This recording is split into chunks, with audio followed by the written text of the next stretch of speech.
I was so excited to get my shipment from Last Bottle Wines in the mail the other day, full of incredible red wines, all from Napa Valley. I love wine tasting, so having this to my door couldn't be happier. Also, couldn't be more excited that today's episode is brought to you by Last Bottle Wines. If you don't know already, they're a Napa-based online wine shop with a twist. They offer just one handpicked wine per day until it sells out, and they're always at incredible prices. We're talking 30 to 70% off retail. And the best part is that there's no subscriptions, no fees, and no minimum purchase. And I could not be more excited to bring this offer right now because they're having a marathon sale, which is coming up March 28th and 29th. Even better, we're offering Dateable listeners 10% off your first order with code DATEABLE. So if you are a wine lover like me, this is a great time to join. And did I mention that shipping is 100% free? So what are you waiting for? Mark your calendar for March 28th and 29th, or get on it earlier if you want. You can sign up at lastbottlewines.com and use code DATEABLE and find out why Last Bottle is the most fun way to discover and buy amazing wine. We are so thrilled to be partnering with Hinge. Hinge is the dating app designed to be deleted. As you all know, I'm a huge Hinge advocate as I met my partner of almost 3 years on the app. Even before meeting him, Hinge was always my go-to app because I met more relationship-minded people here and had some great dates. Clearly, I haven't been on the app for a little while, but I re-downloaded it to check out some of the new features. One that stood out to me was the voice prompt, my best friend's take on why you should date me, where your friend can hype you up. Not only does this make the profile creation less daunting, but it's not always easy to see your own green flags. So to test it out, I asked Yue some fun prompts to get her take on what I could put if I was dating again. So the first one, how long have we known each other? What was your first impression of me and how has that changed? Julie and I have known each other for almost 10 years. My first impression of Julie was that she's very social, but I've learned that she has a lot more depth to her beyond the social butterfly that she is. My next prompt, what do you think are my green flags? I would say she's deeply loyal. She believes in love, curious mindset, and she is fearlessly ambitious. And then last but not least, what kind of friend am I? Julie is the kind of friend who will always have your back, no matter what. Damn, that feels nice to hear. So download Hinge and try voice prompts today. Then find someone worth deleting the app for. The Dateable podcast is an insider's look into modern dating that the Huffington Post calls one of the top 10 podcasts about love and sex. On each episode, we'll talk to real daters about everything from sex parties to sex droughts, date fails to diaper fetishes, and first moves to first loves. I'm your host, Yue Xu, former dating coach turned dating sociologist. You'll also hear from my co-host and producer, Julie Krafchick, as we explore this crazy dateable world. Hey everyone, welcome to another episode of Dateable, a show all about modern dating as we dig into the whys behind people's behavior, and that includes yourself. This past week, we dug pretty deep into the whys of why many people are facing the dating conundrums they're facing at our first sounding board live event. We called it the Dating Council, kind of like Judge Judy, where Julie and I were the judges and we give you a verdict on your situation. And I have to say, Julie, I thought we've heard every question and dating conundrum there is, and there were a couple surprising ones I've never heard of. It was so fun. I think people had a really good time because it was a mix of, entertainment, but also good advice, and it was a chance to ask us stuff, but do it in a fun way. People said it was a really fun Thursday night. That's what we kept hearing over and over again. And shout out to Louise, who helped us produce the event, who made it super interactive and showed us that Zoom can do all this stuff that none of us knew. I swear she's like the Zoom master. I had no idea you could get so interactive in Zoom. No. In fact, we thought Zoom was not the right format or platform for us, that we were looking everywhere else until Louise came on board and she basically showed us Zoom's perfect ways of interacting, such as the annotations function. Who knew? I know. People said too that they really liked the timer and the music. I think, you got to get the energy in there. Like Zoom has a connotation of super sleepy work meetings, and I think ours was anything but. So I'm super excited for our next one. We have another one scheduled. So again, shout out if you're not in the sounding board, definitely get in because we have another event for November, the week before Thanksgiving. And we're going to have Kimmy Seltzer, who you all know and love from Hacks to Looking Your Best, be in there. So she's going to be able to kind of look at your dating profiles, look at what you're wearing, and give you those hacks like right away in real time. And again, like last time, if you don't feel comfortable doing it, you can just come for the entertainment and watch. So it's a win-win for everyone. Yeah, exactly. You don't have to interact, but I feel like everyone by the end wanted to interact and give us their input. And just to clarify, you need to sign up for the sounding board in order to come to these events. And there are 3 tiers in the sounding board. You'll see all the descriptions, but this is for the middle tier and the upper tier. So if you'd like to join these monthly live events, please sign up for the middle tier or the upper tier so you can get more involved with the other people who are also part of the same tier in the sounding board. Oh, and if you do just want the lower tier, that's also an option. If you don't want to be going to events, we are releasing our monthly audio series. That's basically like in the form of, guided prompts and exercises. It's almost like guided meditation, but for like getting to your soul with dating. Like we're still trying to come up with the right name 100% for it because it's feel like it's something that people have done in journals, but not as much in audio. But since you all love listening to audio and we love talking, we figured it would be a good method. But one of the things that we're talking about in the first one is limiting beliefs. And I know personally, I've done exercises with this before, and it has been, I would say, probably the number one thing that helped me get out of the rut I was in. And it's not just dating. It's applicable to everything in your life. And part of what we want to really prove with the sounding board is that dating is not a siloed part of your life. It is influenced by all the other parts, and it also influences the other areas of your life. So limiting beliefs applies to pretty much everything. And this you can really benefit from this in all aspects of your life. And our last thing that we're going to add to the sounding board is we hit 1,000 members in our Facebook group, which is awesome. So we're not getting rid of the free Facebook group. However, one of the things that we used to do in the Facebook group was the happy hours. You probably heard us mention them. You've probably been there yourself.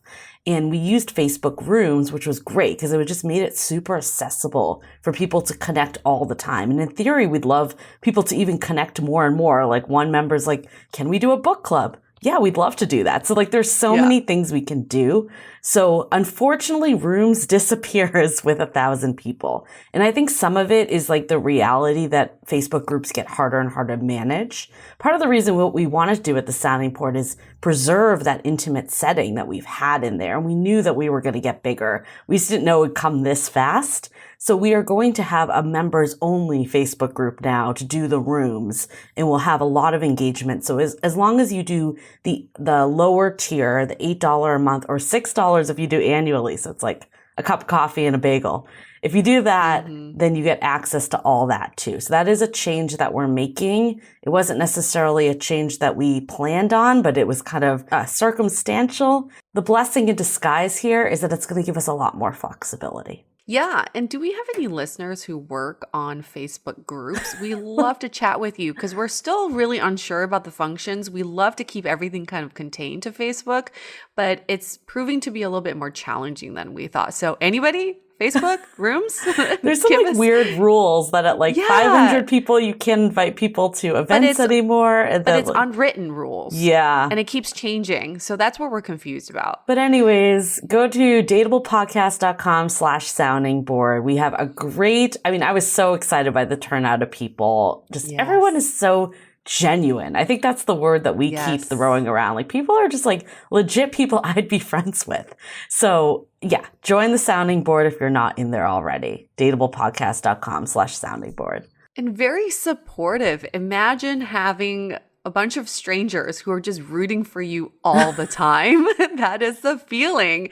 And these strangers eventually become friends, which is the magic of creating these communities. Yeah. I mean, I was talking to a friend of mine and she's like, it's kind of weird that I haven't met anyone new in the last year. And I'm like, I've met so many new people. So many. And can I just say, we do not intend, I mean, obviously this is a nice byproduct, but it is so diverse in our community. We are just so pleased by how diverse it is. This is like the most diverse group that I've ever seen. Yeah. It's fantastic. And you get like opinions. I think the diversity really comes in because you get different perspectives, like different gender, different age, different life stage. Like there's so many different perspectives in there that makes you be like, oh, maybe I should think about this in a different way. Or someone that's like rooting for you and you're like, okay, my gut instinct was right. Yeah, like one example, we were talking about divorces and how divorces are different, done differently in every city, every state, every country. So it's kind of neat to hear everybody's kind of experience, or even if they haven't had experience, but like how it's done differently and how that affects how you see divorces. Oh my God. Yeah. And also like everyone's like, oh, dating in my city is the worst. And I think this definitely shows that like same issues apply everywhere, just a little twist. Absolutely. But it's not issues. It's dating is awesome. We can all come together to figure out how to make it awesome all the time and not be this echo chamber of saying dating sucks, because we don't think dating sucks. Dating can be really fun and exciting. And I don't think our group does that. I think that actually has been another pleasant surprise. That's been like one of our, I think both of us were a little like, should we do this group? Is it just going to be like people bitching all the time? It has not been that at all. So yeah. Nope, not at all. But I will bitch about it getting much darker out there. Usually when we record these, I get really nice daylight. Daylight savings, great. I love getting that extra hour, but it also just shows that the days are getting shorter and winter's coming. Although in San Francisco, like winter doesn't really mean much, but the days are getting shorter, that's for sure. So, and with 2020 and COVID, I mean, Halloween was just so different this past weekend. Honestly, I didn't even think about it. I like kind of forgot about Halloween. You know, Halloween is my favorite holiday. You love Halloween. It just didn't even cross my mind this year. I think I've been so wrapped up in like the election, and we'll talk about that in a second. And everything else that's going on. And everything else, but I just like haven't been thinking about it. And I think I mentally blocked out that there's not going to be like major parties this year. I was actually surprised when some people were like, oh, I am going to parties. I was like, what? I know. I was really hesitant. So my boyfriend and I went to like a secret rooftop party that was all outdoors, and it was only 15 people limited. And we all had to stay at our own tables. So you can't like mingle really. And I was curious. I'm like, what would this be like? Yeah. And it was a very odd. So first of all, it was very odd because everyone's in a mask and their costume, and some of the costumes had masks. So like some people were like double masked. Wait, was it like someone's house party? No, it was on top of a hotel that was not open. Oh, okay. That makes more sense. I was like, why would someone like have a house party and then be like, everyone needs to sit at a table away from each other?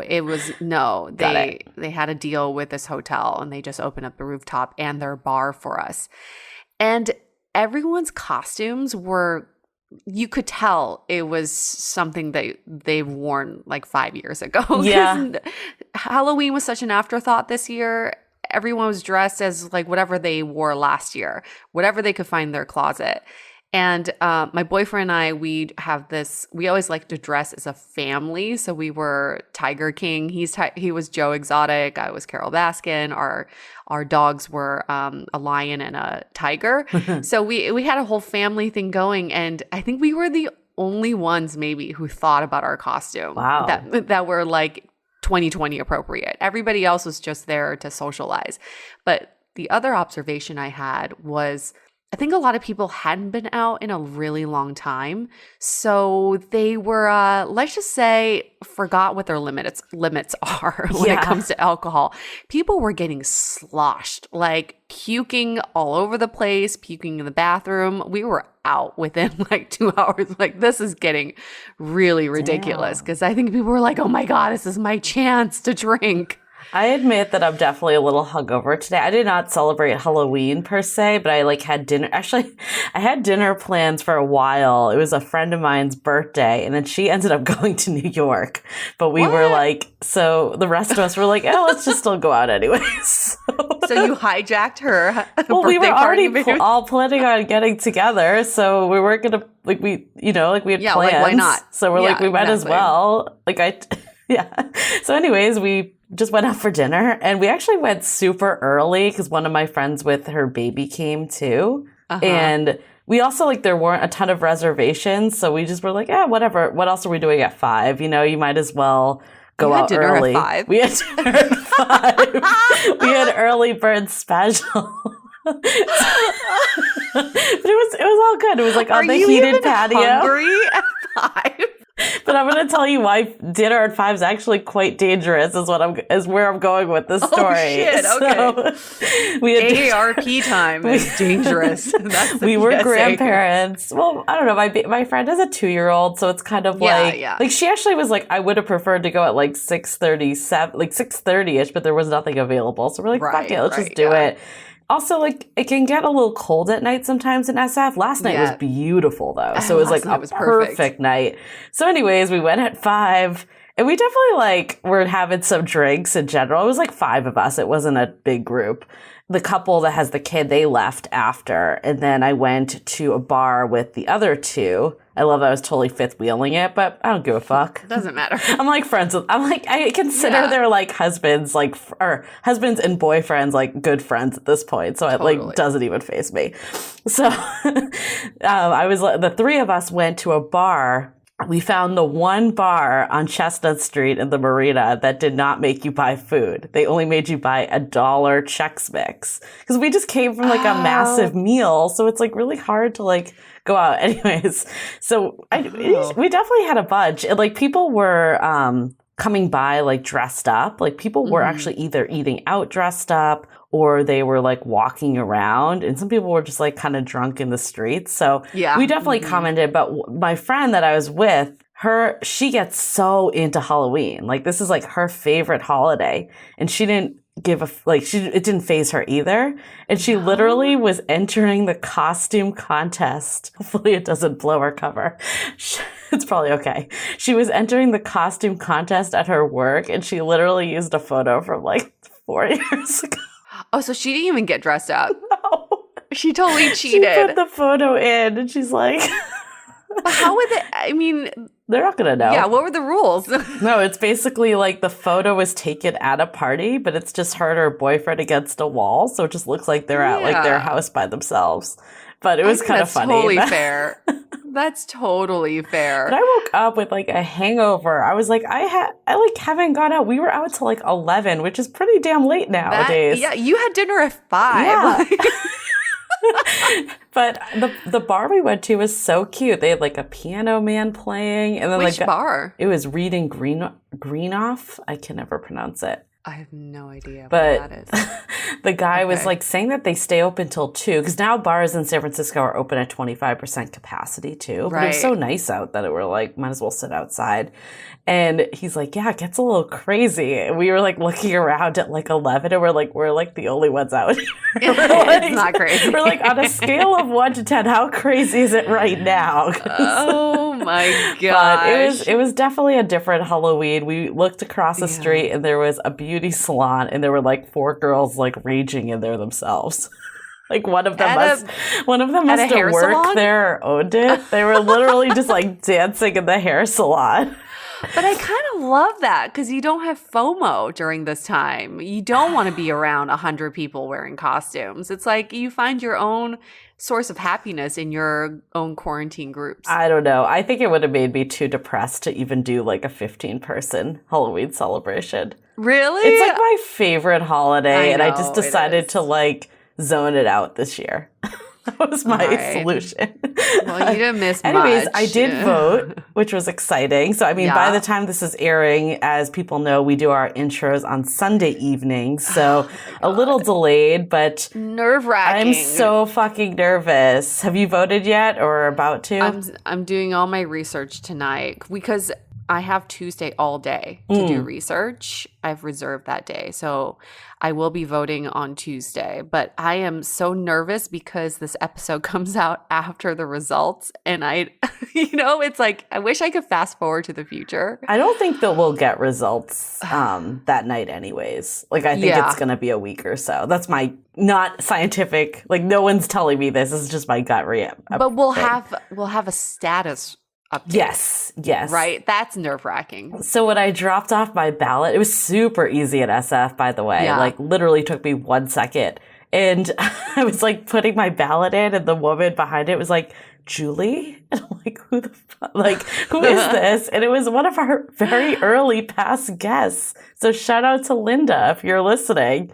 And so cool. I did not recognize her. I mean, she's wearing a mask, so it's already hard to recognize her. I've also haven't seen her in 5 years. So yeah, well, is she from season 2? Yeah, she was really early. Really early. It was really early. So yeah, but it was funny. I was just like, oh, but we also had a really fun appearance on KQED again. So we made our second appearance talking about the political experiment that we did last week. So if you haven't checked out that episode, like, definitely check it out. I know, like, some people felt like this is a lot, it's triggering, but it's so good and it's so interesting to hear people's dates. Can we just give some BTS info on how this went down? Because the first time we were on KQED, the entire process took 15 minutes tops. We were in and out. Julie and I actually had scripts written out because we're like, we got to be super prepared. This time around, we were like, no, let's do bullet points because we want to sound more natural, like speak more like we're conversing. The entire process, I think, took like 35, 40 minutes, right? Yeah. Because we kept having to redo. It wasn't because of us. It was because of technical difficulties. But we kept having to redo and retake from the top. And by the time we did it, like the fourth take, we both basically had our answers memorized at that point. But I think we sounded pretty damn good all said and done. So it was totally worth it. And like when I went to dinner last night, like all my friends were like, you sounded good on there. Like, you guys don't even use filler words. Like, one of my friends, like, husband's like, how did you guys train yourself not to use filler words? I'm like, I don't know. We've been doing this for a while. It's still a work in progress, but yeah. Yeah. I thought overall it came out pretty good. And it was just a great. super interesting story in general. Like, they did a really good job with the production of like setting the scene and the whole thing. So definitely check it out. It's on our Instagram and it's on our YouTube also. Yeah, it's a really freaking great clip. I love it. It's so like I love the people at KQED. I know, they're so great. And they love dating stories. I know. They love to talk about dating. It's so funny. I think also this is definitely a meatier topic than last time. Like last time we talked about COVID trends and it was like turbo relationships, fail fast mentality. This was like not deep into politics. We won't go that far, but it was a little more meaty per se. And controversial. Yeah. You had to kind of like make sure you were saying the right thing a little more, but yeah, it's a little bit more of a sensitive topic. And speaking of sensitive topics, I want to get your opinion on this because this kind of came up during our sounding board after party in the happy hour rooms, and we kind of talked about it in the live show too, which is like red flags, right? And we were talking about if you go on a date with someone who talks shit about their ex on the first date or early on in your relationship, do you think that's a red flag? Yes. Why do you think that is? Well, my instinct was yes. Now that I'm backing up, I don't ever want to make a judgment without knowing. Like, I think, like, if someone got cheated on or something really bad happened, like, I think there's certain circumstances that you're just not going to think fondly of your ex, and that really has nothing to do with you. But I always think of, like, the Sex and the City episode when, like, Berger, like, starts, like swearing off his answering machine when his, like, ex calls. He's like, fuck you. Like, and it's just, there is something a little triggering about it. It makes it feel like they're not over it. Because I think, like, when you're over it, you just kind of feel like nothing towards it. I mean, I'd prefer someone to be, like, hating their ex than in love with their ex still. But I think having someone more neutral would definitely be less of a red flag. Yeah, I agree. There's something kind of, I find it a turnoff when someone talks shit about their ex. when you didn't even ask. It's unsolicited. Yeah. It does show that they're not over it. There are some unresolved issues. And also, it's like, why is there so much anger? Yeah, I just don't think you need to bring that. Like, it just doesn't look good. No, especially early on. It's like, really, I don't know. I used to think that maybe you should talk about your past relationships to hear where they have been. But I'm starting to think that maybe we shouldn't be. Because I feel like the more and more I've done that on dates, it hasn't necessarily like led to, like, I remember I had like this amazing first date. You probably remember this one, UA.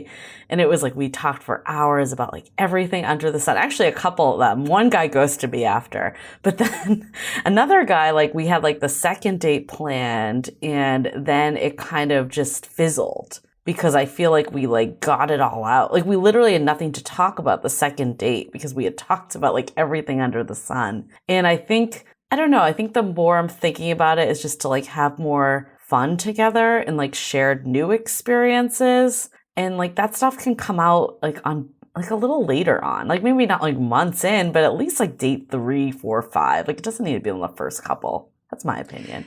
In an ideal world, yes. But in a very curious and nosy world of UA, I need to know right away. I need to know what didn't work out with your ex, what was wrong with that relationship. Something I do really appreciate about my current boyfriend, and also remember the guy I dated before him who's also divorced? Both of them have never talked shit about their ex-wives. They've only talked about their differences, why they weren't seeing eye to eye on certain issues. And I appreciate that because I think it's really easy for people to talk shit about their ex-spouse because there's just so much intertwined, and I know divorces are horrendous. But I remember going on a first date with a divorced guy before my current boyfriend, and his, you know, he brought up the divorce himself, but his first words were, my ex-wife is an amazing person and I really respect her. We just weren't seeing eye to eye about having kids. And I thought that was a really great way to frame their relationship. Totally. Yeah, I mean, I need to know. Yeah, it's a tricky subject. I mean, I've also been in the situation, maybe for me personally, it's a little different too. Like I've been in the situation where my ex is still in the picture, but I'm dating new people and I still am not totally over it. And I'm not there right now, but I think maybe that's when I wanted to talk about it more. Maybe that's where I'm crossing a bridge of not wanting to talk about it as much because I'm finally like being like accepting that this isn't my person. But like, I think if someone really wants to talk about their ex, that might not be the best sign either. Yeah, and maybe not about the ex, just about past relationships and what you learn from them, and not so specifically about that one person. I do want to know when their last relationship was. Me too. Because I've definitely had the situation where it ended like 2 weeks ago and they weren't officially divorced yet. So I think I want to still living together. Those. But I don't know. I think like when I hear, I don't know, anything over 6 months, I'm like, okay, I'm in the clear. Like if it's like 6 months is maybe, it depends on how long they were dating. But it so depends. If they were married, it's a whole different situation. But when it's like 3 months or earlier, it does make me question. Yeah, I like to learn about why it ended. When did it end, and why I'm a better fit than the previous person. Doesn't mean I'm a better person, just means I'm a better fit. Although I don't know if anyone remembers the episode we did. It was first date in 12 years with a date that I went on. The guy was referencing that was separated. I was his first date in 12 years, coming out of a divorce. And I had also ended things with my ex like a week before. Yeah. We both came in and we just were not suited to be on that date, basically. It was like one of those. You had fun. Yeah, we were talking about like our exes the whole time. Like that is not, I mean, it ended in a drunken makeout, but still it wasn't because See, you had fun. Yeah, but we were like, it was just, if you took a look at that from the outside, you'd be like, this is not healthy. Like these people should be like talking about the current day. We don't need to go back there. It was too fresh. Consider it free therapy for each other. Yeah. You were in that situation for a reason. But this is all kind of related to our episode for this week. I'm always wondering if you can spot the red flags from the beginning. And if you are able to, what do you do with them? You know?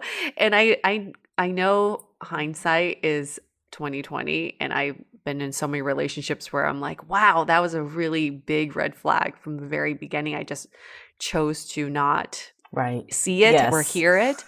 But in our story today, or interview today, our guest has a few stories where I think there were some red flags from the beginning that you could see.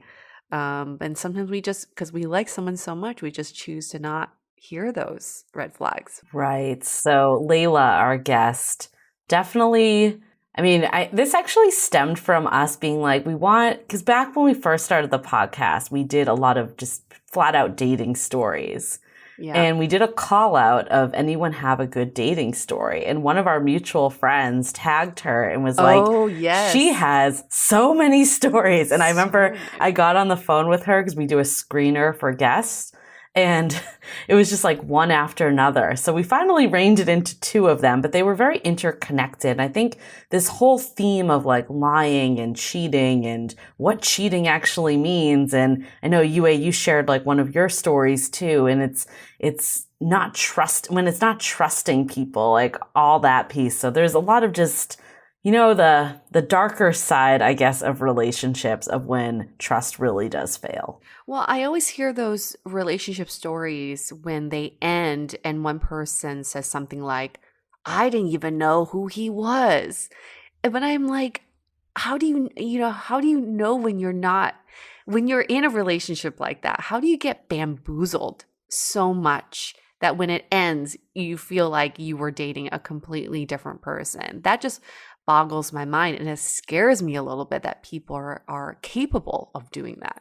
I mean, yeah, I think this was a good episode to dive into because obviously we like to focus on the butterflies and rainbows side of love and relationships, but you do need to be aware, especially like as women too, where safety is a concern. Like I think, and I mean, with lying and cheating, it's not just women, that's everyone. I think that stuff can really traumatize you and hold you back from future relationships. So I think our guest Layla, though, she did take accountability when we talked to her. And I think that's the first and foremost, most important step, because I think you actually opened this entire thing up with the why of what we do, not just what others do. And I think that is so important because if you just blame others, you don't realize when you are the common denominator in some factor. And that just allows us to keep repeating. And I do want to make this point, which is we recorded this episode a while ago and we paused it because of COVID and we wanted to give more COVID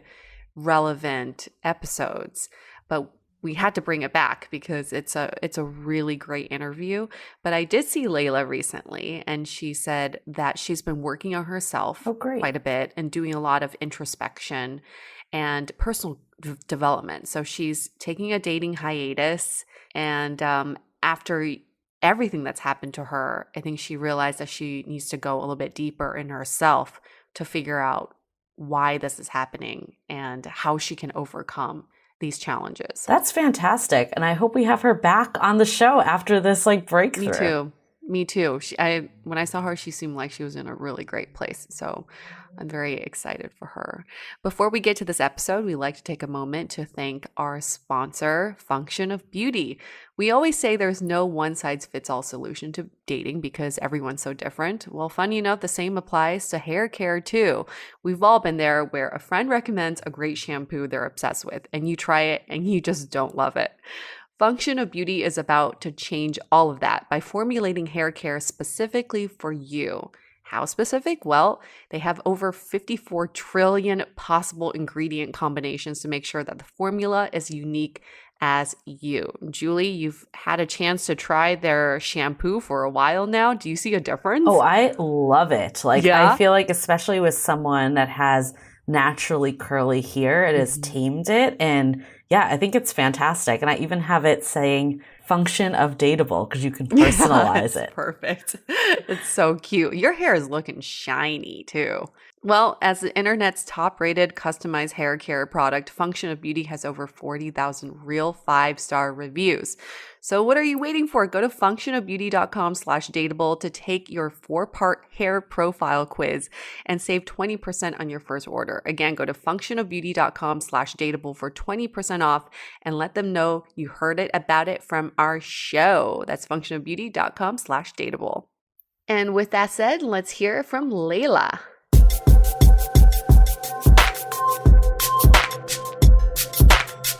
Our guest today, her name is Layla. She's 30 years old. She lives in San Francisco and she's originally from the Bay Area, pretty single and taking a dating sabbatical. I feel like we should take a survey of how many people who come on our show who are single but taking a dating sabbatical. That seems to be a trend. How long has this sabbatical been for? It's been for over 90 days. 90 days! Wow. Is it a voluntary sabbatical? Yeah, it's voluntary. Okay. It's good. It's good to have that refresh, especially when you've had some crazy dating stories. How long is it going to be for in total? I guess until I find someone that I'm interested in dating. Right now, I just have no interest in dating. I feel like my dating energy is really depleted. You find someone you're going to be interested in dating when you're taking a dating sabbatical. It's a really good question. I've not figured it out yet. but I'm really drained. I think if you're drained, this is the best time to take a sabbatical because it's kind of like, what's the point of even going if you're already feeling that drained energy? And eventually you'll feel that urge again. Yeah, hopefully. But when you were dating, I guess shit happened to you because that's why you're here. Yeah, and that's also why I'm drained. And one of those would be a crazy dating story that you want to tell us about. Yeah, I actually have 2 I'd like to share. 2. Let's do it. Let's go for it. So for 8.5 months, when I first moved to the city, I didn't really have a lot of friends, and I made friends with a guy and we became really good friends. We eventually dated for 8.5 months. I would say 4 months into it, I have a call from him saying that, it's an emergency. He needs to talk to me right away. And I'm like, emergency? Like, what can I do in terms of an emergency? Like, you should be calling 911. So anyway, I picked up the phone and it turns out he needs my help with something. So what he needs my help with is, so for about the previous 2 weeks, he had a girl on Facebook add him. She was Facebook friends with his family friend and his uncle. And so he felt it was safe to add her. So he's the type of person that has everything listed on Facebook, where he works, mom's Facebook, his dad's Facebook, basically. Oh. So this girl ends up chatting with him for about 2 weeks, basically checking in on him every single day, flirting with him, flirting messages. And one day she randomly calls him, and it's about 10 to 15 second video of her walking into the shower, and she's nude and obviously doing inappropriate things like touching herself. And they had never met before. And they have never met before. Her Facebook says she does event planning in Singapore, and she had just graduated, and she just looks like a normal girl, normal Asian, very cute Asian girl. So there's no audio in this video. So obviously he starts engaging, possibly doing the same thing. So about 10 to 15 seconds. Is this a video chat that they're doing without sound? So yeah, so there was a video, no audio, and they were texting on the side. It was a video through Facebook? I'm not sure. Okay. Yeah. So she filmed the video, sent him the video, chatting on the side. It seemed like it was a live video. Okay. Okay, so it's like a video chat. So it was like a live video chat. It's like a video chat. So it gets a little complicated because the video goes on for 10 to 15 minutes. There's no audio. They're texting on the side. And then the call cuts out. She calls back and she continues to do whatever she's doing on the bed, touching herself. And he's probably doing the same thing. Call ends. A few days later, she messages him and she says, "Hey, I have something to show you." He's expecting maybe a cool picture or something like that. And it just ends up being a video of just him touching himself with his face, everything. And I don't know what was in it. I've never seen it, but basically it was enough to blackmail him for $10K.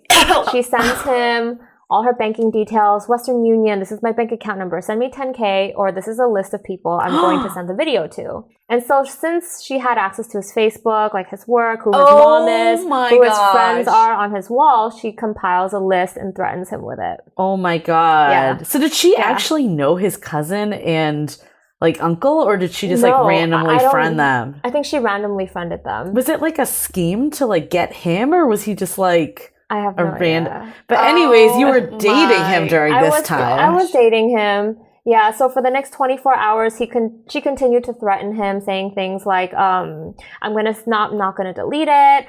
She eventually dropped the price to 5K to 1K all over the course of 24 hours. That's blackmail, though. Like, that's like highly illegal, but that's another situation. Yeah, it's blackmail. But he was really panicking. He was asking me, like, should I just send her 5K? Otherwise, she's not going to delete it. And I was like, wait, you're telling me you cheated on me, but you're telling me you need my help? Like, I'm really confused here. Why is he asking you for help? Right. Like, you would think he'd want to be hiding it from you. Exactly. So he doesn't have a lot of friends. And I guess there was no one he could talk to. And so I was the only one that could help him. And I was just really panicking for him. And so I just told him, she already has the video. She's either going to send the video, or she's going to send the video and you lose 5K. What do you want to do? Let's hold that thought for a second. We'll get right back to it. This episode is sponsored by Via. We all know there are things that can help set the mood in the bedroom, but did you know a little THC could also do that? Yes, Via has developed a unique blend of pleasure-enhancing cannabinoids, libido-strengthening herbs, and a low dose of THC all into one mind-blowing gummy called High Love. This gummy, wow, it will awaken your senses, increase blood flow, and intensify any sexual experience. I've been pleasantly surprised by the High Love gummies because it is just the right amount of THC for me to have a good time without feeling sleepy. And hey, if THC is not your thing, Via also offers a wide array of other gummies without it. And everything legally ships in 50 states with discreet packaging directly to your door. So if you're over 21, you can get 15% off and a free pack of award-winning Dreams THC plus CBN sleep gummies with our exclusive code DATEABLE at viahemp.com. That's VIIAHEMP.com. Let the gummies work their magic. Head to viahemp.com and use the code DATEABLE to receive 15% off and one free sample of their Sleepy Dream gummies. That's viahemp.com and use the code DATEABLE at checkout. Take your passion and pleasure to a whole new level with High Love from Via Hemp. This episode is made possible by Armoire. Armoire makes getting dressed easy. With a clothing rental membership from Armoire, build the perfect wardrobe with brands that are high quality, unique, and recommended just for you. All you have to do is take a 5-minute style quiz and select items from your dynamic, personalized closet. The styles show up at your door in as little as 2 days. Then when you're ready for new clothes, just swap them out. Listen, I live in Southern California. There is absolutely no need for puffer coats or any sort of those winter jackets. But when I travel anywhere else in the world in these cold months, I'm often burdened with the task of getting winter clothes. And now with Armoire, I can just rent my winter wardrobe. It's brilliant. Right now, our listeners can give Armoire a try and get up to 50% off their first month. That's up to $125 off. Just visit armoire.style/dateable. That is armoire.style, spelled ARMOIRE.style/DATEABLE to get up to 50% off your first month and never worry about what to wear again. Try Armoire today. As you know, I recently left my corporate job and I've been in total recovery mode, all about self-care. One of my new routines is the nighttime shower before bed. There's just something about washing away the day and that reflection that's been super helpful for me. I've been using one of our partners, Osea's Mega Moisture Duo. This combo body oil and body lotion are so freaking incredible. It literally feels like I'm at a spa. I realized that the secret is seaweed and other skin level ingredients that are normally reserved for face products. And that's why I was so excited when Osea became one of our partners. And, we're so grateful for partners like this because one, they keep the show going, but they're also super good for all of our listeners and for our own well-being. So if you want to have that nighttime bliss like I am doing, you can get 10% off your first order site-wide with code DATEABLE at OseaMalibu.com. You'll You'll get free samples with every order and free shipping on orders over $60. So head to OSEAMalibu.com and use the code DATEABLE for 10% off. Let us know which products you end up going with. Share them in social. Super excited to see what you end up choosing.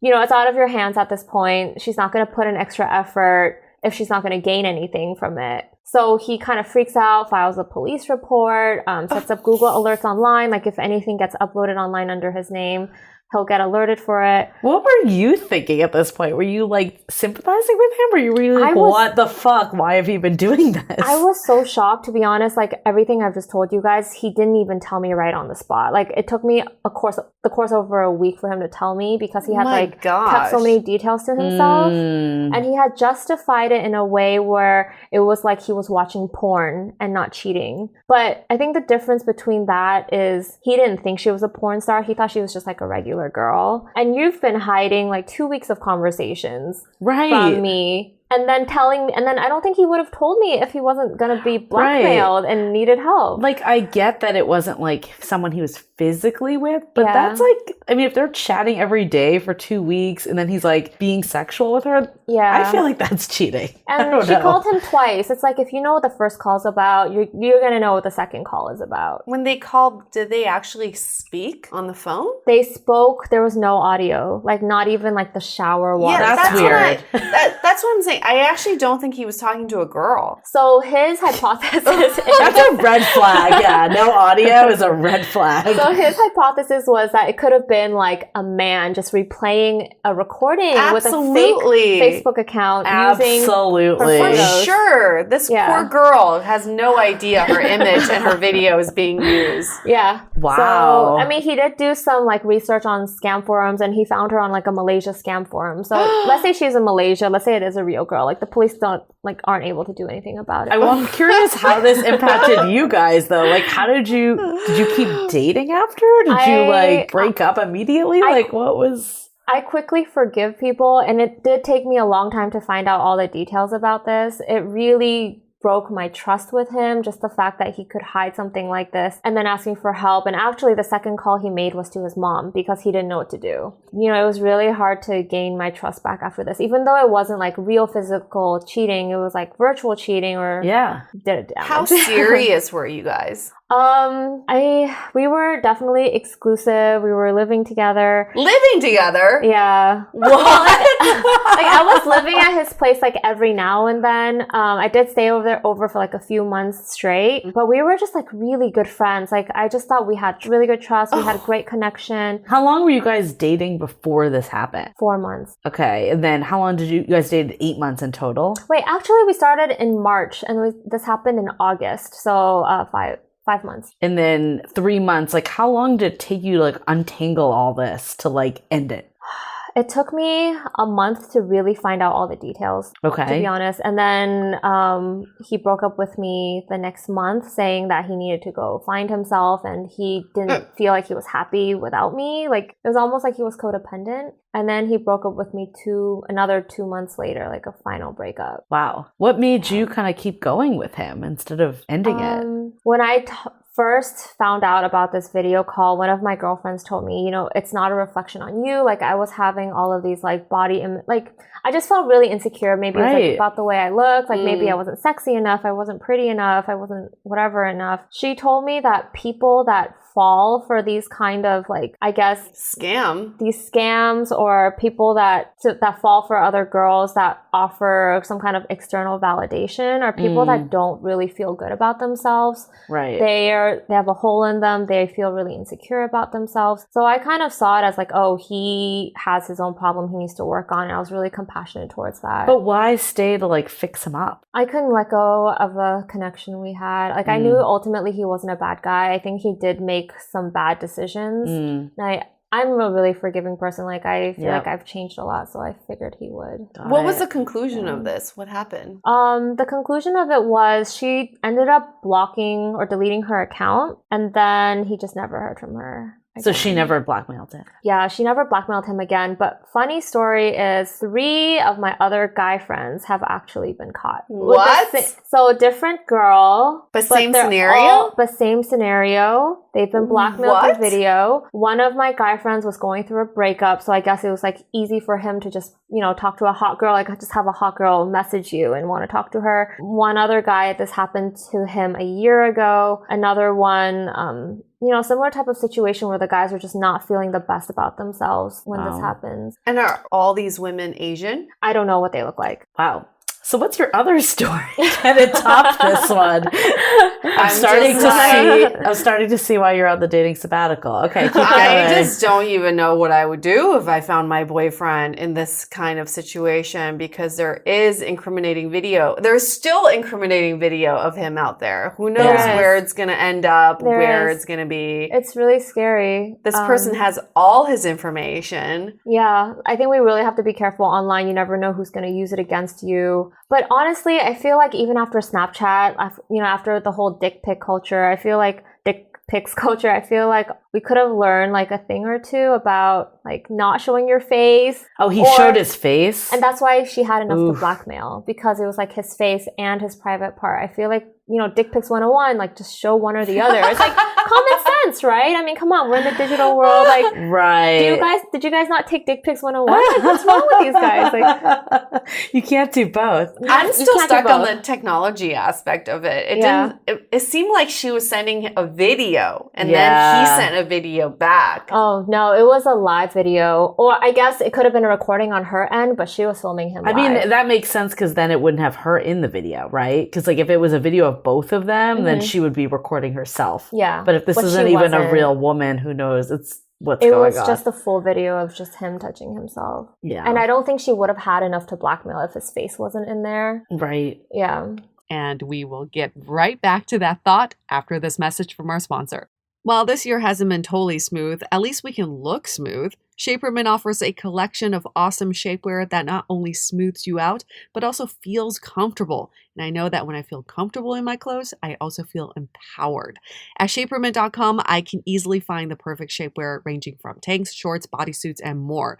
Julie and I recently got some matching loungewear leggings, and they are so comfy and also just smooths you out in all the right places. It's my go-to at-home attire. And unlike leading brands, at Shaperman, you can get up to 60 to 70% off shapewear with Shaperman's ongoing discounts, plus an extra 10% off your order just by being a listener of our show. But you must go to shaperman.com/dateable and use the code DATEABLE. That's SHAPERMINT.com/dateable, code DATEABLE, to get our exclusive listener added discount of an extra 10% off your order. Again, that's shaperman.com/dateable, code DATEABLE. Okay, let's get back into this convo. So what's your other story? Oh, my other story. Shortly after this whole breakup happened, I started dating a guy. He's really well connected, well known in the city. Yeah, he has a great job. He's a friend. So I started dating him. I didn't feel like anything could really go wrong. Things moved really quickly. So within 2 weeks, he told me he wanted to be in a relationship with me. Just the fact that it just moved so quickly. Like, I think on the 3rd day, he had gifted me an iPhone for Christmas. What? Yeah. Wow.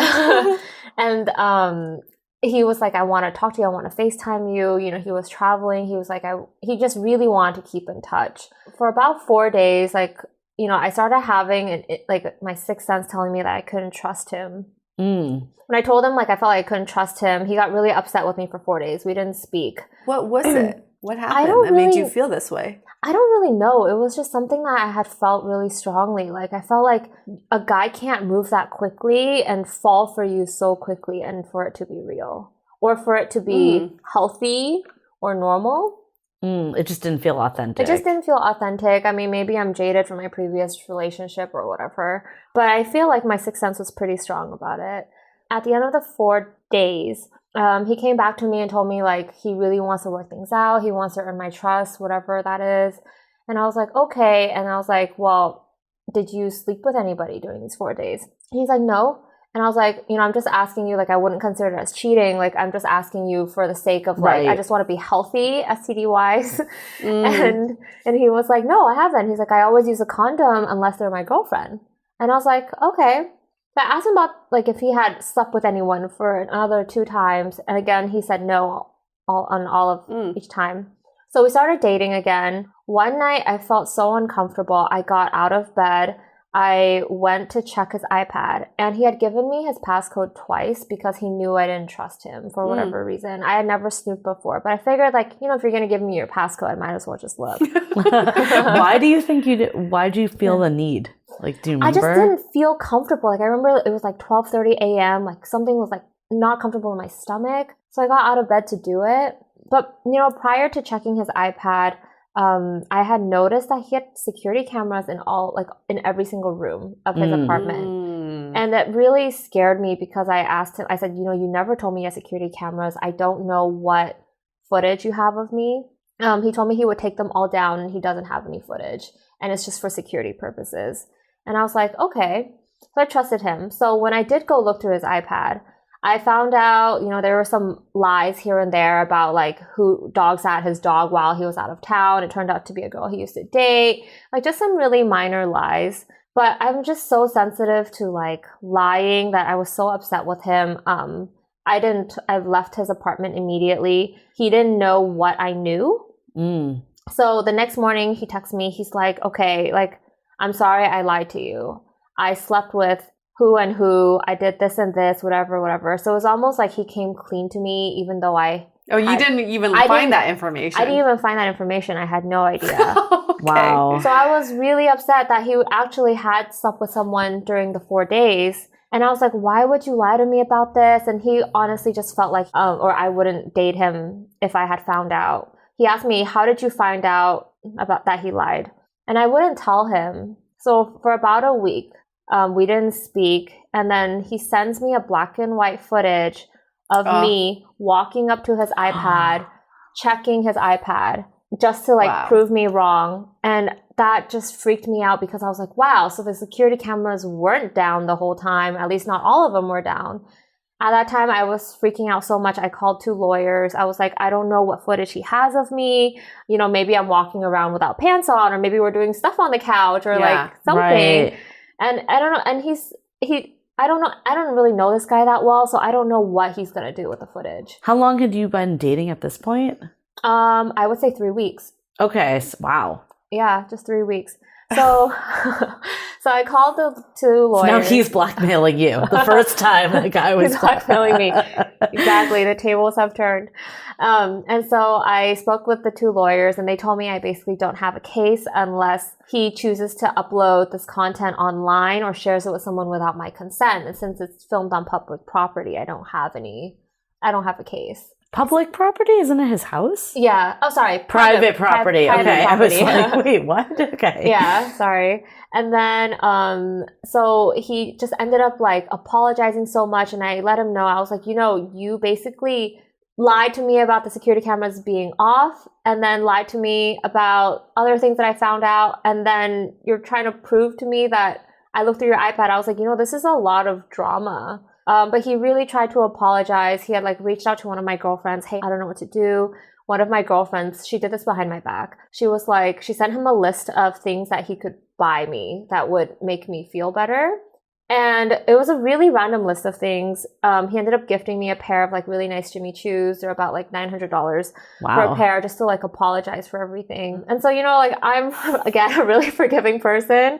So I forgave him. We continued to date. Did he ever tell you when he slept with someone else? Like, was it in that 4 days when you broke up? It was during the 4 days. Okay, yeah. so he technically didn't cheat on you, but he wasn't upfront that he did sleep with other people. Yeah. And you had asked that explicitly. Yeah. I mean, I don't consider it as cheating. I told him, like, I don't think this is cheating. I just need to know if it's you lying, slept with anyone. Right. It's lying. The whole security cameras thing was lying. It's just... Yeah. So when you gave him more chances, at what point did you say this is the final straw? No more chances. To be honest, he broke up with me. What? Because moving forward, he wanted to work things out. I was trying to give him a chance, but I just could not trust anything that came out of his mouth. He just got so frustrated that I had all these trust issues, that I wasn't moving forward, that I couldn't put the past behind me, that he was just like, this needs to end. I've been there before in the sense of giving people more chances. Why do you think you feel compelled to give people this many chances? I think I have fucked up a lot I've messed up a lot in relationships in the past. And so I am really grateful for those chances, like for me to have become this person that I am today. And I try to be as the best person that I can be. So I like to give people the same grace. Yeah, there's on one hand, yes, if you feel like you have a great connection, you don't want to give it up right away, you feel like you can work things out. But in this particular story, you didn't trust him from the very beginning. Yeah. So what made you think you were going to trust him later? I think I really wanted it to work out. Looking back, I really thought he was going to change. And I think that's the problem. Like, that's the problem. Yeah. We all think the guy's going to change, but yeah, I think it was maybe I had gotten out of something that was bad previously. And I was like, well, maybe this next guy might be better if I, put in more effort, if I gave him more chances. And I think it's just that hope that I had. Have you ever dated someone that's just super nice? Or normal. Okay, you have. How did that go? He was too nice. Oh, so you like when they're a little... I need like a good balance of both, and that's kind of hard to find. So it's boring. Yeah. I think you're definitely picking the wrong guys. The wrong guys here. Yeah. So that's why I'm definitely doing like the 3-month sabbatical. I think that's great. Sabbatical. Yeah. I guess like back to the snooping part, because I feel like that's also like...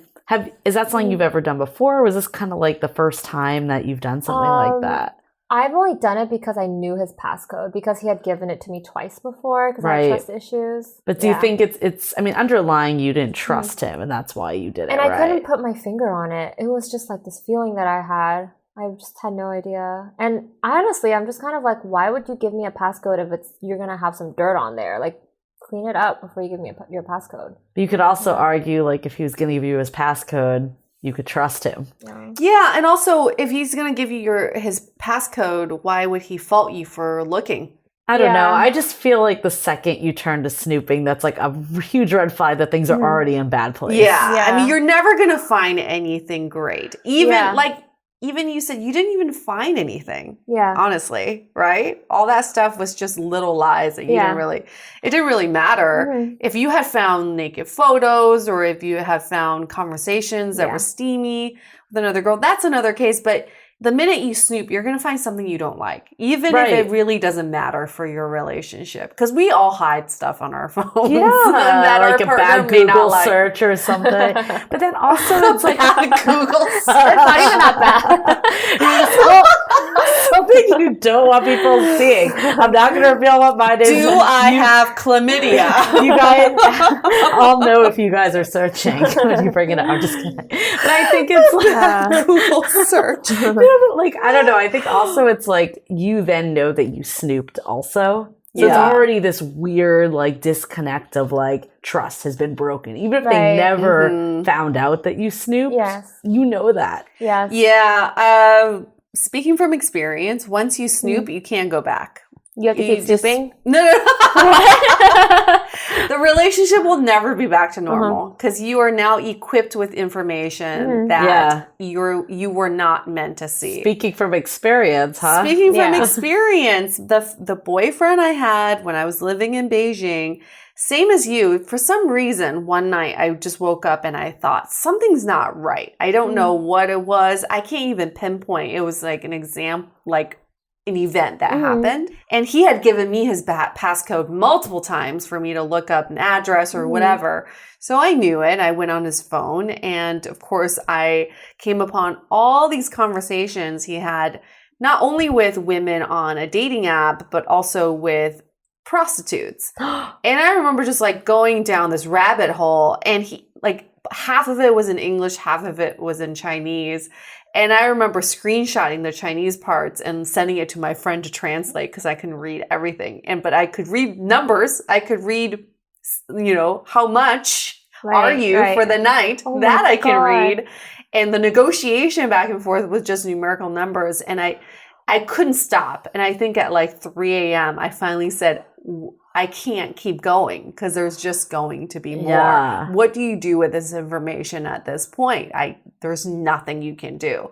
Like that relationship will never be back to normal. No. And like you, I gave him a chance. It's always the downfall. I gave him a chance to come clean. And at first he would lie, denied everything. And then I showed him screenshots that I have found. And then he was like, oh, market research. Oh. He's like, it's business development. I was doing market research for some of my clients who may be interested in prostitutes or Oh my God. whatever. I'm like, yeah, you really need to do that on a dating app. And then finally he gave in and said, yes, I've had inappropriate conversations. He didn't admit to any sort of taking action or seeing these people in real life. But how can you trust someone from there? Right. But even after this conversation, I told him, I'm willing to forgive you if we can work on this, if we go to therapy, whatnot. And he's the one that couldn't get over it because he said, I feel like you've stripped me of my masculinity, for one, because now you know all this dirt about me. And two, I'm so ashamed that I can't even look at you. Yeah, it's interesting in both of your instances, they were the ones that like ended it. Because it's really fascinating. Because they were caught red-handed They know, and they can't go back. Right. But the problem, the question I have for both of these men is, why did you not clean up your tracks? They don't think you're going to look. Exactly. They don't right? think you're actually going to do it. I was so confused. It blew my mind that he gave me his phone is out in the open. He gave me his passcode. I can easily go on it anytime I want. Yeah. And still he had all these pages open. Yeah. It just, I could not believe it. Do you think that it's like they're almost like saying like, oh, I'll give you the password, and then in that instance being like, oh, if I like feel like I'm being so open, they're not going to take me up on it? Yeah, like reverse psychology. Yeah, I mean, mean, it's either reverse psychology or I think some of these men just want to be caught. Because some of these men like the drama.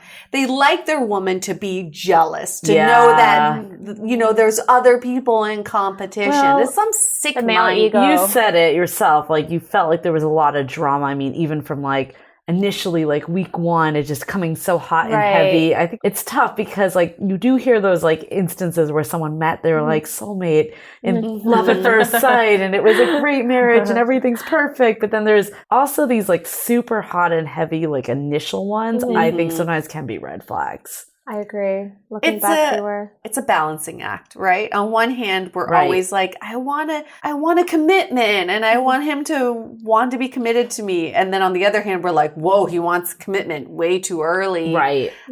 Do I trust this guy to even want it? Well, it's definitely a balance. Like, I think like you want to feel like though that they know you and they're committing to you and not like after a week, it's like, do you know me? Not really. Like, unless you had just had like the most amazing connection, all this stuff. Like, I don't want to say it never happens, but I think sometimes when people move so fast, it doesn't feel authentic. Exactly. Yeah. But I think it's not just men, it's everybody. People will tell you what you want to hear. And they will say everything that you want to hear in order to get you in bed or to get to spend time with you. But we all have a pretty good sense of when they're being real and when they're being not real. Right. So I think we should just follow our gut instinct. Right. And it's tough because, like I said too, I've been there before when I've wanted to give people the opportunity, wanted to give them a chance, wanted to make them change. And then it's like, you learn from experience that like, you just can't do that. Right. And it's like, I think there's a line, like everything else we're saying is like, you don't necessarily want to just cut someone off right away. Like maybe they made a mistake, maybe they're willing to learn from it. But I think there's a certain point where if you're feeling like you don't trust someone, or there's only so many chances you can give to.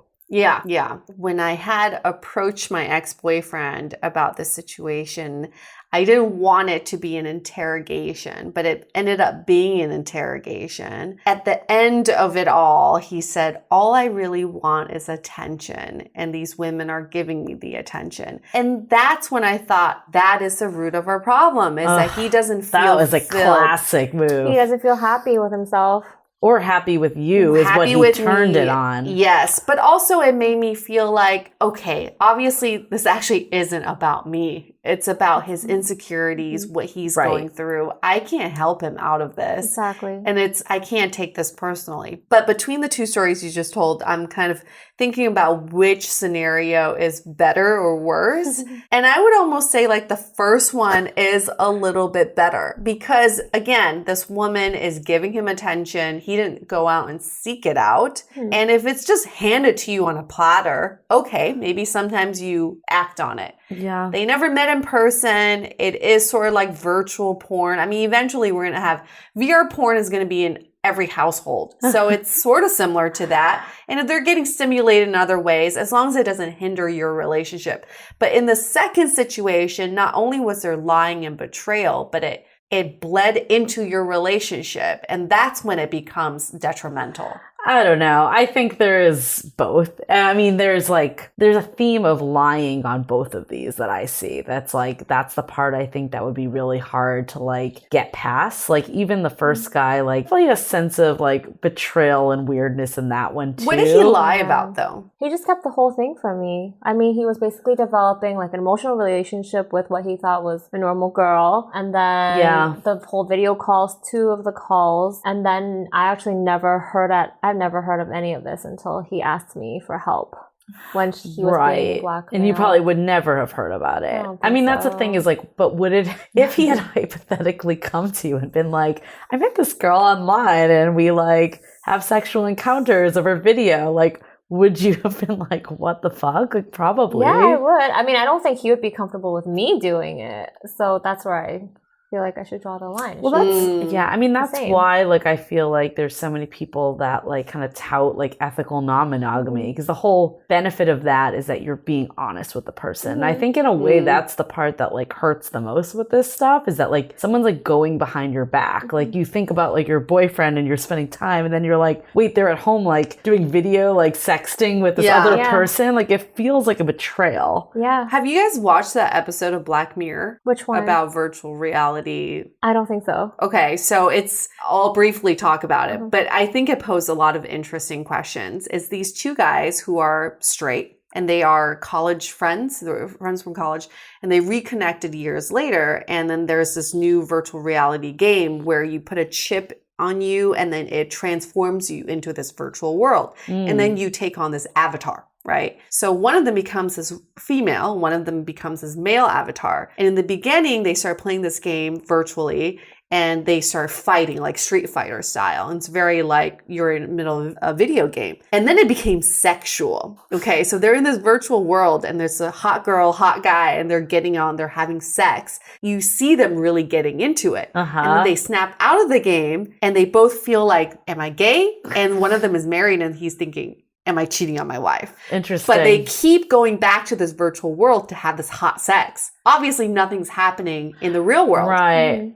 At the end of this episode, I'm sorry if this is a spoiler alert, they finally decide to meet in real life. To see if this is a real thing. Like, am I in love with this person if I see them in real life? And they kiss each other and there's nothing. It's a very interesting world we live in, is that this fantasy, this virtual world. Right. And even with my ex-boyfriend, he said, I don't think anything I do online that's virtual, as long as it's not in person, I don't consider that cheating. And that goes back to the question of when you have a relationship, you should establish the rules and boundaries of what you consider cheating. It doesn't matter if they don't consider cheating. If you consider cheating, it's cheating. I think that's the part where there was a disconnect with that first one, is that he didn't necessarily think he was doing something wrong, but you did not feel the same way. Right. But you didn't have that conversation in the beginning. Yeah. Right? Yeah. So he could argue, well, I didn't do anything in real life, so I don't consider this cheating. So maybe a question for both of you, like how did you kind of like break out of this mold of people, or is this something that you're still like actively doing in this dating sabbatical? How do I break out of the mold for this? I don't know. I mean, I think there's I'm not obviously not blaming you in any way, but like there is always a common denominator that is yourself, right? For sure. And I'm not saying that you deserve any of this. Just want to make that clear. I absolutely do not think that. But like, yes, you can always blame other people, and a lot of it was their wrongdoing. But then there's always the side of like, why am I picking these people? Why am I staying in this as long as I'm staying? That like comes down to you to actually like make a change that's better for you. What are your thoughts on that? I have thought about this many times. I do see myself as a common denominator. I feel like a lot of the guys that I pick end up having like really low self-esteem where they're easily tempted by women virtually or physically. And I think it's because, I don't know, I like helping people. So in some ways, maybe I have a savior complex. Maybe I seek projects to work on, or maybe I have low self-esteem. Maybe I give them so many chances because I don't want to lose them because I have low self-esteem. Or maybe I'm a little bit more maternal and I want to help them. I have thought about this a lot. Interesting. I knew exactly where I went wrong was that I fell for someone who was extremely slick from the very beginning. Yeah. And you kind of know when someone's so good to you, who is so generous with you in the beginning without any sort of like established connection yet, that's when you should start questioning. Why is this happening? And my mom always says, if he's doing this with you, he can easily do this with other women because he knows this is a formula he can follow. Yeah. Like with my ex-boyfriend on our first, it wasn't even a formal date, but we were hanging out. And that night he said, let's go to this other city, flew me first class. We flew to this other city, spent the weekend, went shopping, had grand meals, and then came back. That was like our first non-official date. And that's when we started dating. And we moved in a month later. Wow. I'm always skeptical of the super slick guys. But you know what? Like part of you want to believe in that fairy tale. Like this is a prince sweeping me off my feet on a first class airplane, right? You want to give in and just surrender to that. Right. And sometimes it's nice to have that ignorance and just say, this is lovely, and just bask in that. Yeah. But then you also got to wake up to reality and say, this is not sustainable. I'm just going to enjoy it for what it is, but it's not a relationship. Well, it sounds like you had that too. Like the guy was getting you like $900 Jimmy Choos and an iPhone. But people, guys with low self-esteem will always buy affection. They will always use gifts and money to buy that back. So he has a little bit more of like a Taiwanese tendency. I feel like he's a little bit fobby in some ways. And I know guys in Asia, their love language is mostly to buy women gifts. Yeah. So I always thought, oh, maybe that's just the fobby side of him. But you know, it could have been both. But I had a lot. Like I definitely received more gifts than those two things. It's tough though, because then, like you said earlier, like I'm not attracted to like the nicer guys, or like I get bored with them. Yeah. And it's like a lot of times they can't even get off the ground because they're not like doing these grand gestures. Right. Yeah. It's such a catch-22. I think you can be a good person, but have an edge to you, be confident. And I think it's such a hard balance of like not being an asshole or being the guy that gets stepped all over. Yeah. I mean, all of this is like a balance. And I think it's like a balance for like women and people like us in this situation to like want to be treated like really well, but also recognize when things are a little too good to be true. Yeah. And also you can't save anyone. No, you can't change anyone. You can't save anyone. Yeah. And I think that was one of the most freeing epiphanies of my mid-20s to know that I do not have the power to change or save anyone. And then you can just date freely in a way that doesn't have you take no responsibility for other people. It shouldn't be your responsibility. Right. Yeah. Oh, that's a tough lesson. But it is a tough lesson. Yeah, I've been there as well. And it's like, especially like if someone is saying they are a certain way or like don't want a relationship, you definitely can't change that stuff either. It's not even just like personality traits. It's everything. And the lying thing. I want to talk about the lying a little bit. I do feel like once you let someone lie a few times, then they'll just keep lying. It's kind of like, I don't know, I think about my dog Mojo. If you have to discipline him all the time. Every time I give him a treat, I have to make him sit and hold out his hand for like a high five, right?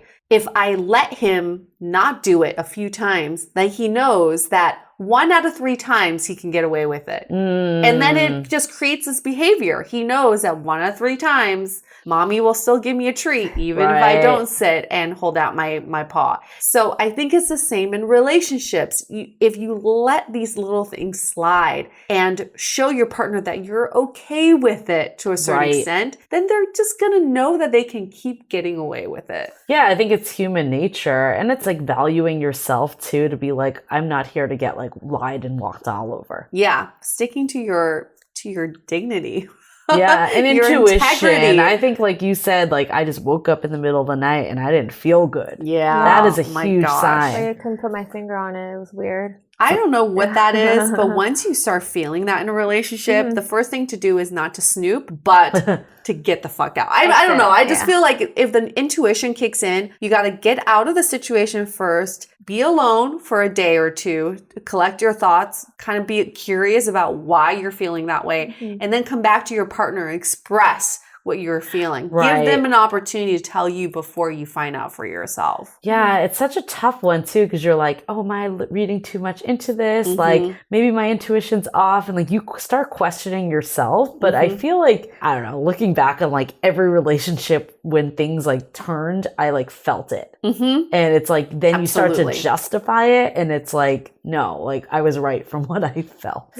This is something I've really learned from all the dating coach videos that I've watched of other people. As women, we're told by media and sometimes by society that we make shit up from thin air, that we're just like, we're creating drama out of nothing. So it makes us question our own intuition because we start thinking, am I overthinking this? Am I making this up? What this dating coach said once in her dating video, she said, it doesn't matter what you're thinking is made up or not. Your feelings are real. If you're feeling bad, if you're feeling uncomfortable, if you're feeling angered, though your feelings are true. That's your truth. So that's what you should act upon. It's not so much like whether you're making shit up. Your feelings are real. That's a good point. Okay, should we do some takeaways? So much to unpack here. Takeaways.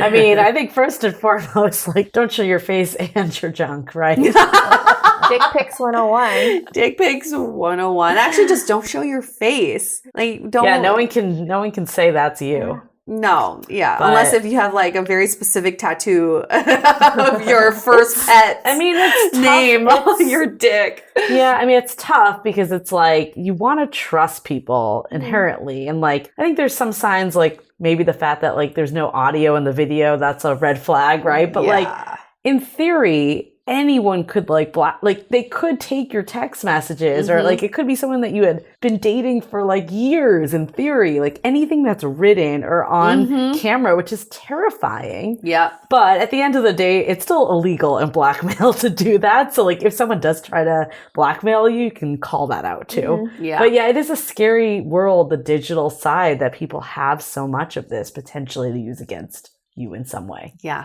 Absolutely. You said something that was really great where you said, he wouldn't like it if I did this. So I think every time you think what you're doing is not so bad, you know, you're like, it's in the gray area. Think about, how would I feel if I caught my partner doing this? How would you feel? Or could they interpret it a different way? Like we talked about, like everyone has a different definition of cheating. Yes. Yes. Have to be aligned on that. I think the other one is listening to your gut and not like maybe 1 or 2 chances max. And then you can't keep doing it, right? It's like, there's only so many chances. Like I know we want people to succeed and do the best, but it's also like at the end of the day, doing what's right for you and preserving that dignity is like the most important thing. And know that snooping is opening Pandora's box. I think those of us who snoop are looking for ammunition. You're not actually looking for evidence to prove you wrong. You're looking for evidence to prove you right.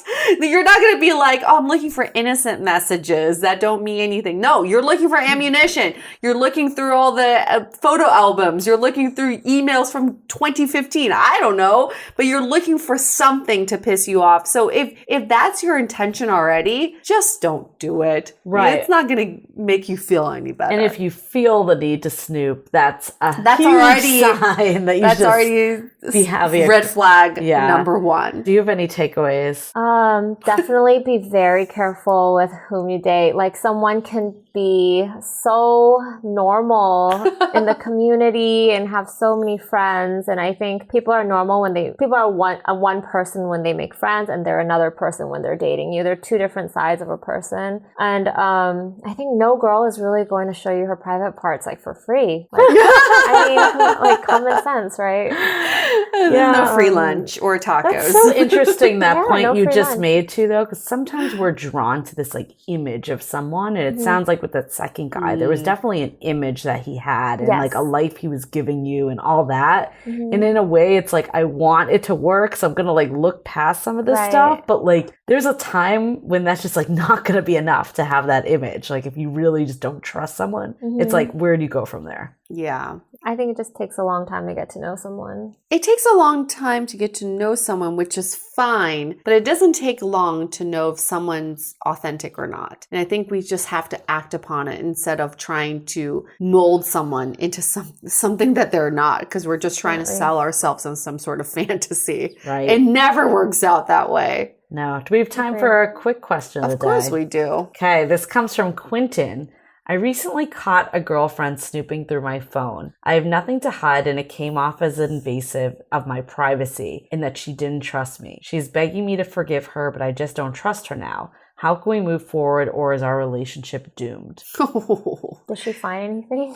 Yeah, that's a major question. I don't know. He said that he has nothing to hide. We did not hear from her. Well, I think as a boyfriend, he should be wondering why he has given her a reason or a feeling for her to not trust him. Right. And I think, as we discussed, like, maybe it's best that she doesn't snoop and like just talks to him. Yeah. If she has any insecurities. So, I mean, it sounds like the damage has been done. I think the best thing for them now would be to have a conversation of like, why? What drove you to snoop? And maybe it was something he did that he made her feel a certain way. Maybe it wasn't even intentional, or maybe it's from her past. Like, I've been with a slew of men that have made me feel insecure, given me a reason to not trust, and the same projection to you. And then like having that and seeing what comes from that conversation, and then like that can help determine how you move forward. Yeah, I think those are the moments where a couple can make two decisions. One is you get out, at that point, maybe there's just no turning back. Or another option is you face the music, you have a coming to Jesus moment and say, what are some of the things that you think I should know right now? Let's just put it all out on the table. What are some things that if I found on your phone that you would not be comfortable with? Let's just share. Yeah. And let's make this rule for the next hour. We're going to reveal all these things about ourselves.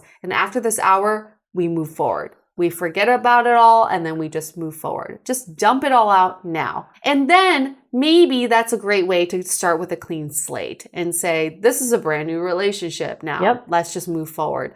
Because there really is no, like, what both tried to do was you take it from where it left off and try to build from there. It doesn't work like that because your foundation's already rotten. You have to build the foundation again from the ground up. Right. Yeah, no, that's a great approach, because if he really has nothing to hide, then it's like, let's just air it out. Let's air it out. Yeah. Every little thing that I think could bother you, I will tell you right now. Cool. Good luck, Quentin. Good luck with that.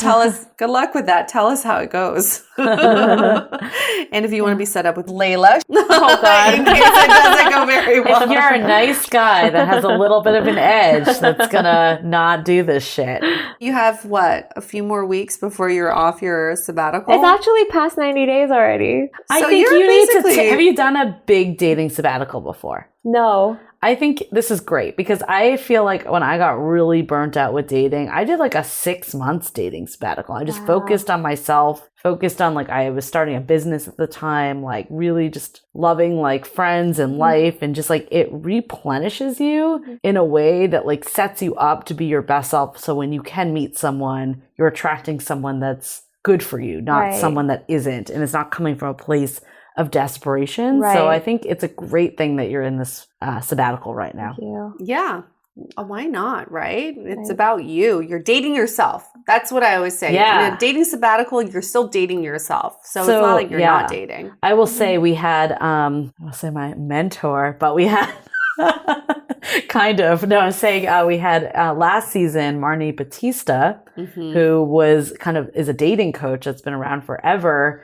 And during that dating sabbatical of mine, we're saying that like, she was so ahead of her time that she had like scan drives that she gave. Right. But like I was doing work. It wasn't like I was just like sitting and ignoring myself. And I was looking at like, what is the root of what is happening? I am the common denominator. What is going on? And how can I how can I take accountability to like put myself in like the best position? So I think it's important to take that sabbatical to do that work and not just ignore it either. Yeah. Yeah. Awesome. Anything else? Any parting advice for anyone? Watch out for the scam that's going around. It's affected like 4 people that I know so far ever since it's happened. Just want to do a public service announcement to help everyone.